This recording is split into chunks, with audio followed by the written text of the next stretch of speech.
దగ్గర నిన్న హత్య జరగడం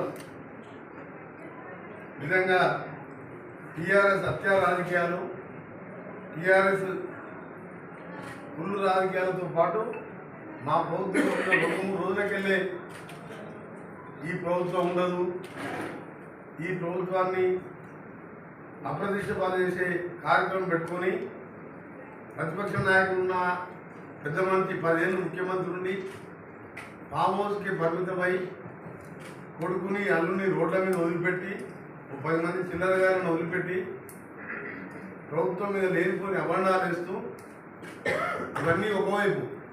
కానీ నిన్న జరిగిన హత్య మాత్రం చాలా బాధాకరం. దీనికంటే ముందు సంజీవ్ రెడ్డి అనే అడ్వకేట్ కూడా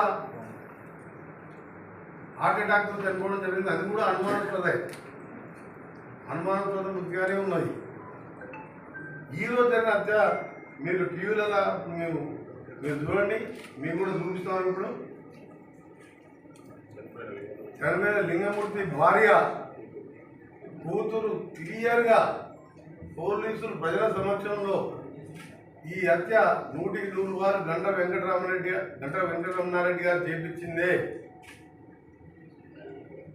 వాళ్ళ బిడ్డ ఆ భార్య మొత్తం వీళ్ళంతా కేసీఆర్ కేటీఆర్ నుండి హరీష్ రావు గారు ఉండి ఈ కేసు హియరింగ్ వస్తున్నది, దీని మీద దోషులుగా తేలుతారు కాబట్టి కిరాయి అంతకులతో చేపించిండ్రు. ఎవరు కూడా స్థానిక ఇంత ధైర్యం చేయరని చెప్పి ఓపెన్గా భార్య బిడ్డ క్లియర్గా ఏడుస్తూ రోధిస్తుంటే నిజంగా ప్రతి ఒక్కరు కూడా చెల్లించిపోతున్నారు. ఇలా తెలంగాణ 4 కోట్ల మంది ప్రజలు వాళ్ళ డాక్టర్ తినండి, మీరు అంత క్లియర్గా ఉన్నదో